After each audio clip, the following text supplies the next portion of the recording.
right, everyone knows the competition in the SEC is fierce, and now it's getting feisty. Texas A&M claimed this year's top recruiting class, and it has thrown a spotlight on the unintended effects of name, image, and likeness rights. Nick Saban's Tide finished second to the Aggies, and now he's calling out Jimbo Fisher and the school for their recruiting practices. We were second in recruiting last year. A&M was first. A&M bought every player on their team, made a deal for name, image, and likeness. All right, we didn't buy one player. All right, but I don't know if we're going to be able to sustain that in the future because more and more people are doing it.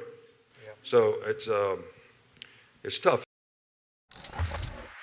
Ooh, all the drama. So we're calling on the mouth of the South for this one, and the one and only Paul Finebaum joining us. Paul, what are your thoughts on Saban calling out Jimbo Fisher? Floor is yours, Paul. Have fun with this one. It'll be great. I was shocked, and I'm shocked, Christine and Jay Will, because Nick Saban doesn't do things like this. He doesn't get into firefights with other coaches. He's the GOAT. He's the greatest of all time. He doesn't have to. He usually says, I'm not accusing the other guy of cheating, even though we know he is. But in this case, I think it's been a slow burn. He lost to Jimbo Fisher not only on the field, first time he'd ever lost to an assistant, then he lost to him in recruiting, and he didn't just lose. Jimbo Fisher had the best recruiting class of all time. That was after an 8-4 record. So I think Saban finally had enough. He's been talking to people for months, friends, media people off the air. And then last night at an event promoting a world event to Birmingham involving young people from all over the world. This was not a football event. He just went crazy. He went off. Crazy. That might be a good way of describing it as well. And I'm not really understanding why. I understand the animus toward Jimbo Fisher, but he also went after Deion Sanders, which has really rattled a lot of cages, including Deion Sanders and including the player who is a #1 player in the country that he mentioned. So it is the college football world on a late May day is upside down. Paul, let me workshop this thought commentary I have with you in real time here, and just correct me if I'm wrong. Was there a player that was a quarterback that was flown across all the flyover states to get to Alabama with his entire family to participate at Alabama football? Okay, thank you for confirming that. Yeah. So for me, it's like, well, yes. We don't do that type of stuff. Okay, Coach Saban, and I have all the respect for you in the world. I've met him. I've been in his office, Paul. He's an incredible human being, an incredible leader. But like, and also something else around the word cheating that still rubs me the wrong way, whereas I call it fairly compensating. The problem to me more so seems like Nick Saban is a little bit late to the party with what the payroll needs to be in order for his team to be at the highest level possible when it comes to being #1 recruiting.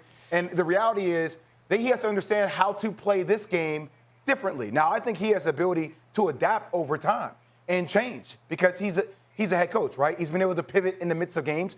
I think he'll pivot now. But when you're talking about comparing it to the likes of Texas A&M with oil money, when you talk to the likes of Oklahoma or what's happening now at USC with Lincoln Riley, like, it doesn't need to come from your program. It needs to come from people around your program. Guys can get national deals, but guess what? Guys do want to get compensated. Lane Kiffin is picking people up in Rolls Royces, okay, on recruiting trips.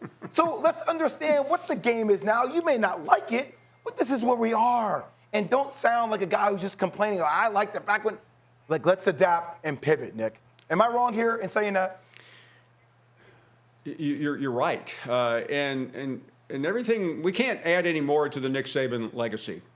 But he is 70 years old. Now, what does that mean? That means he has competed in an era when this was verboten. But it isn't anymore. Jay, well, cheating is going on at every level of college athletics. And the NCAA isn't doing anything about it because they're incapable of. So I think in many ways, that's really the problem for Nick Saban. You know, he may think he's doing it honestly, and maybe he is to a degree, but you're right. Bryce Young came all the way from California.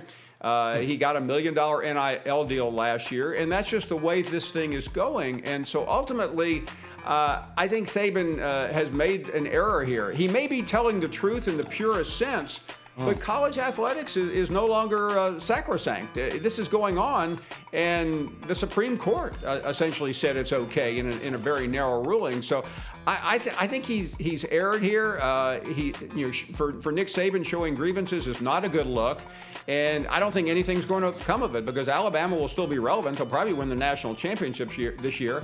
It may push Saban closer to retirement. I don't know that. But calling out other SEC schools and he also mentioned Miami in this, who is, as best as I know, is doing it by the book. It may be a sleazy book, but they're still doing it by the book.